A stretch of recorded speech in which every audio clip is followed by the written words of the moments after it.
Times now Bharat पर आपका स्वागत है। आपके साथ मैं हूं राकेश पांडे। कल गुजरात में दूसरे और अंतिम दौर की वोटिंग है। इस फेज में एक बड़ा अहम फैक्टर है मुस्लिम वोट बैंक, जिसके दावेदार इस बार एक नहीं बल्कि 3 हैं।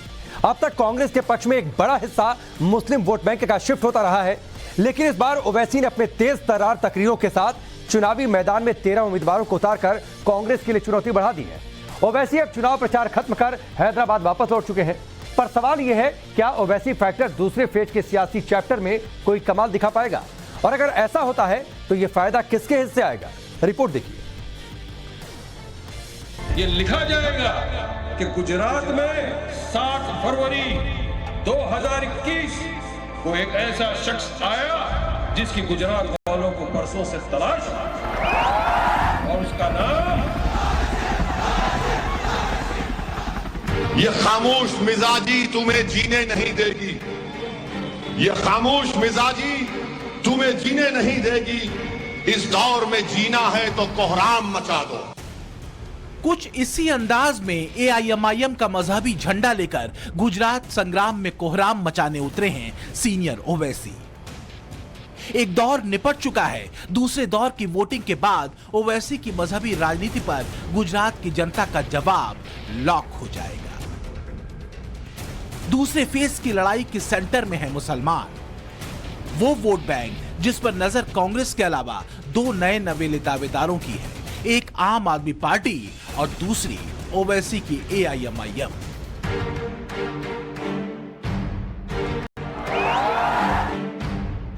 हैदराबादी भाईजान अपने भड़काऊ और जहरीले बयानों का पूरा सामान लेकर पहुंचे हैं गुजरात, लेकिन सवाल यह है कि ओवैसी का मजहबी कार्ड गुजरात की सियासत में क्या बदलाव लेकर आएगा। गुजरात के समर में भाईजान का कूदना किसके फेवर में जाएगा, क्योंकि पहले बंगाल और इसी साल यूपी के चुनाव में ओवैसी की पतंग ही सिर्फ नहीं कटी, बल्कि उनकी कट्टरपंथी राजनीति का पूरा मांझा बुरी तरह उलझ कर रह गया। बावजूद इसके मोदी के भगवागढ़ में भाईजान को अपनी राजनीति के लिए पोटेंशियल दिखता है। गुजरात में मुस्लिम आबादी कुल आबादी का करीब 10% है, और भाईजान को उम्मीद ये है कि उनकी भड़काऊ और उकसाऊ राजनीति मुस्लिम वोटर्स के बीच कांग्रेस और आम आदमी पार्टी की बनस्पत एक बेहतर विकल्प बन सकती है, और इसके लिए ओवैसी भाईजान ने साम दाम धन भेद के साथ भावनाओं में लिपटे आंसुओं को भी मन से उड़ेला है। या अल्लाह साबिर को एमएलए बना दे ताकि हम अपनी जिंदगी में दोबारा कोई बिल्किस को ना देखें। अल्लाह साबिर को एमएलए बना दे कि हम अपनी जिंदगी में दोबारा कोई बिल्किस को ना देखें।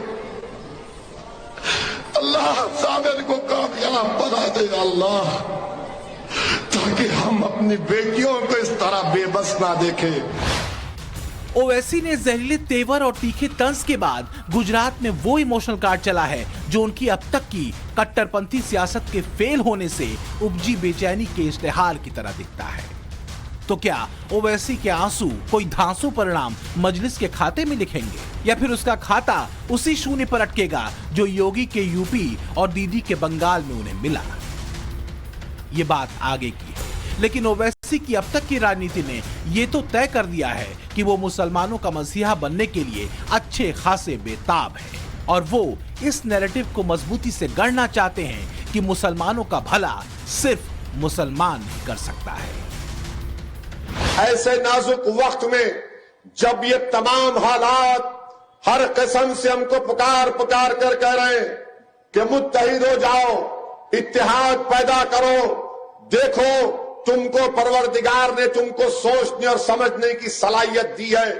अल्लाह ने तुमको दिखा रहा है, कुदरत तुमको दिखा रही है कि जो दुश्मन मुखालिफ है उसके अज़ाइम क्या है, उसकी सोच क्या है।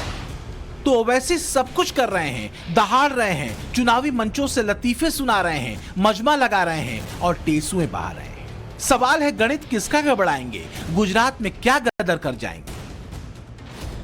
गुजरात के दूसरे फेज के चुनाव में 93 सीटों पर बड़ा दाव है। 2017 में 93 सीटों में से 51 सीटें बीजेपी को मिली थी, जबकि 39 सीटें कांग्रेस के हिस्से में आई थी। अन्य के खाते में 3 सीटें गई। तो क्या दूसरे फेज में मुस्लिम वोट हासिल करने के लिए कांग्रेस, एआईएमआईएम और आम आदमी पार्टी आपस में गुत्थम गुत्था हो?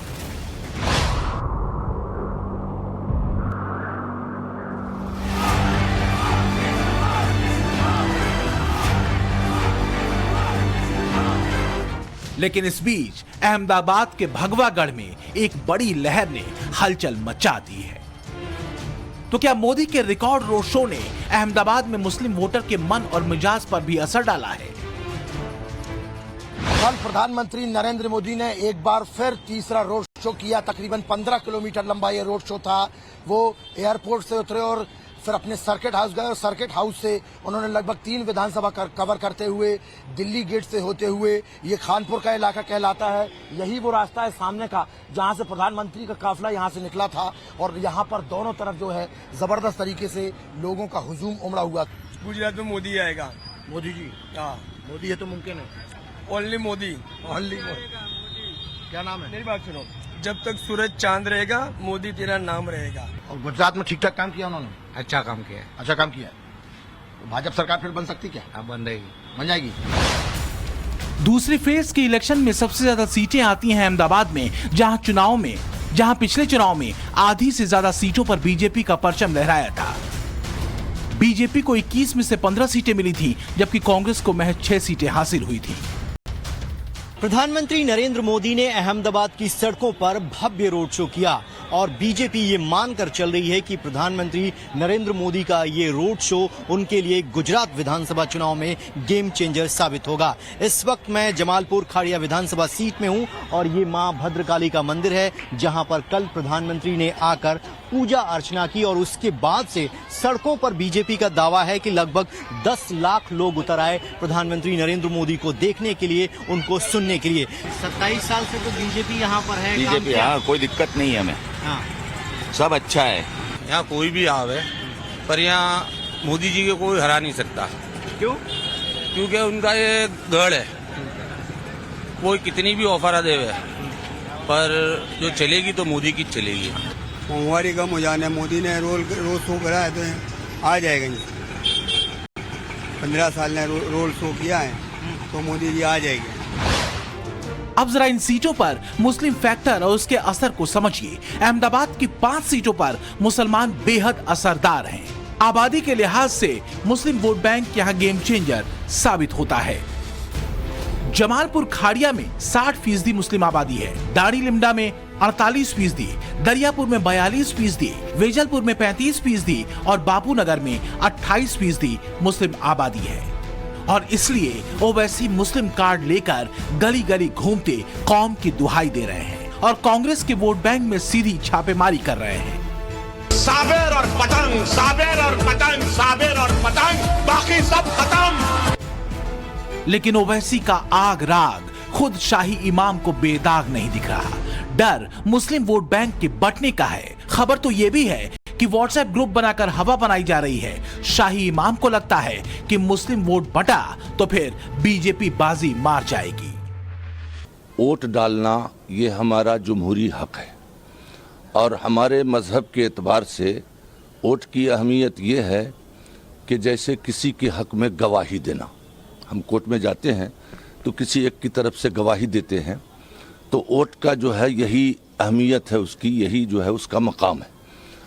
तो अगर हम सच्ची बात को छुपा लें, गवाही न दें, तो हम गुनहगार होते हैं। और ये वोट जो है कोई हमारे लिए या फलां के लिए या किसी एक जाति के लिए नहीं, बल्कि ये राष्ट्र के लिए है। कांग्रेस को वोट देना वोट जाय करने के बराबर है। अब कांग्रेस में दम कम नहीं रहा। तलवारें तनी हैं, तकरीरें जारी हैं, निशाना सधा है, टारगेट है मुस्लिम वोट बैंक। दूसरे फेज में टक्कर इसी वोट बैंक को लेकर है। रही बात बीजेपी की तो उसका जोर पिछले चुनाव वाले दमदार स्ट्राइक रेट को और बढ़ाने पर है, क्योंकि 2017 में बीजेपी की सत्ता का द्वार अहमदाबाद के रास्ते ही खुला था। Bureau report, times now, Navbharat.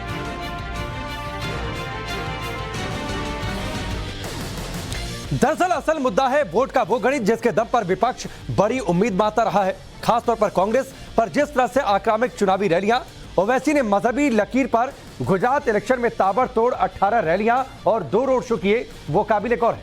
और कांग्रेस के लिए चिंता की वजह भी, आम आदमी पार्टी भी कांग्रेस के इसी वोट बैंक को साधने में जुटी है। अब अगर 10% का मुस्लिम वोट बैंक 3 हिस्सों में बढ़ता है तो खेल किसका बिगड़ेगा और किसका बनेगा, इस रिपोर्ट के जरिए देखिए।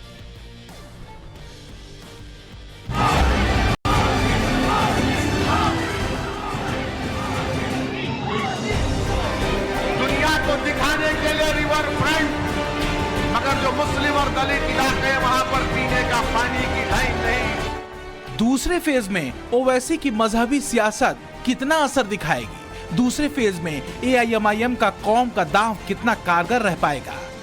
दूसरे फेज में मुसलमान वोटर बटेगा या फिर एक मुश्त वोट गिराएगा? सारी कयासबाजी, सारा गणित, सारी राजनीति और सारी रणनीति बस इसी के इर्द गिर्द है।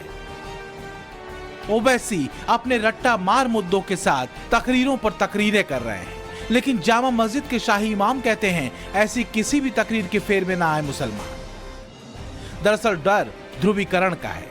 अगर मुस्लिम वोट बैंक टूटा और हिंदू वोट एकजुट रहा तो फायदा सीधे तौर पर बीजेपी को हो जाएगा। इसमें कोई शक नहीं कि ओवैसी का गुजरात के चुनावी मैदान में उतरना कांग्रेस के वोट गणित पर असर डाल सकता है, क्योंकि अब तक मुस्लिमों के लिए एक विकल्प कांग्रेस दिखती थी, अब भाईजान भी कतार में है और वो भी कांग्रेस पर तगड़े हमलों के साथ।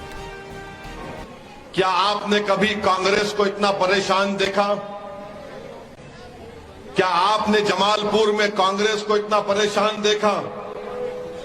कभी देखा इतना परेशान आपने कांग्रेस को? क्यों कांग्रेस परेशान है?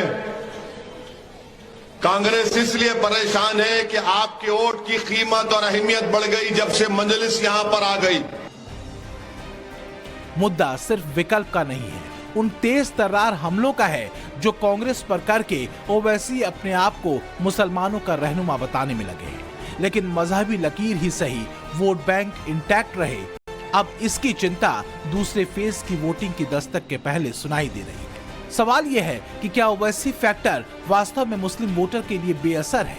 हमने इसे समझने की कोशिश की। अच्छा, ओवैसी भी यहाँ पर घूम के गए, पूरा उन्होंने रोड शो निकाला अपना, तो उनकी बातें भी आपको प्रभावित करती हैं क्या?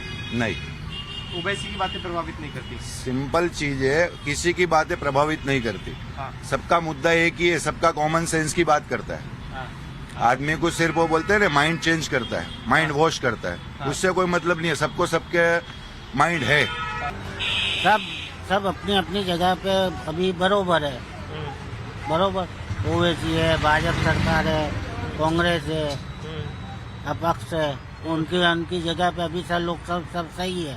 चीजें देखो, हर पक्ष वाला है, वो अपने अपनी जो भी बोली है वो बोलेगा, बराबर। आज मैं भी हूँगा, मैं भी खड़े रहूंगा तो मैं मेरी खींचूंगा, ऐसा कुछ भी बात नहीं है। जो वादे कर रहे हैं ओवैसी आकर यहाँ पर, वो प्रभावित करते हैं क्योंकि उन्होंने अपने उम्मीदवार यहाँ पे उतारे। अभी तो जो आए नहीं, उसके पहले प्रभावित कैसे करेंगे वो?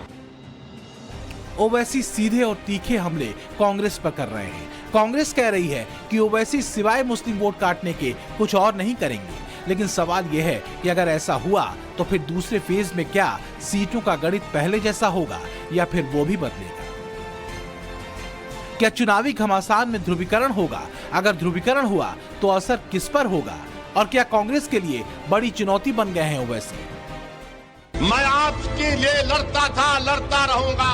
अरे इस मोहब्बत को क्या बोलोगे? इस मोहब्बत का क्या नाम है? ना मैं आपका कोई खून का रिश्तेदार हूँ, ना मैं आपसे कभी मिला हूँ, मगर आपके दिल में जो उम्मीद है मैं आपको सलाम करता हूँ। दूसरे फेज में मुसलमान वोटर एक बड़ा फैक्टर है। करीब 13 उम्मीदवारों के साथ ओवैसी गुजरात संग्राम में एंट्री कर चुके हैं, जिसमें 2 सीट पर हिंदू उम्मीदवार भी हैं। ओवैसी मुस्लिम, आदिवासी और दलित फॉर्मूले पर गुजरात में बड़ा उलटफेर करने का दावा कर रहे हैं। इस सब के बरक्स एक हकीकत ये भी है कि 2017 के चुनाव में बीजेपी को 27% मुस्लिम वोट मिला था, लेकिन इसका एक बड़ा कारण रहा मुकाबला सिर्फ बीजेपी बनाम कांग्रेस का था। इस बार कांग्रेस के वोट बैंक में दावेदारी ओवैसी जता रहे हैं। आम आदमी पार्टी पहले से मैदान में है। ऐसे में AIMIM के तौर पर तीसरा विकल्प कांग्रेस के लिए एक बड़ी चुनौती बन सकता है। साल 2017 में बापूनगर और दरियापुर में दमदार मुकाबला हुआ था। दोनों ही सीट पर हार जीत का अंतर महज 3 से 6,000 वोट्स का था। अहमदाबाद की 5 मुस्लिम बहुल सीटों पर एक मुश्त मुस्लिम वोट कांग्रेस के खाते में गया था,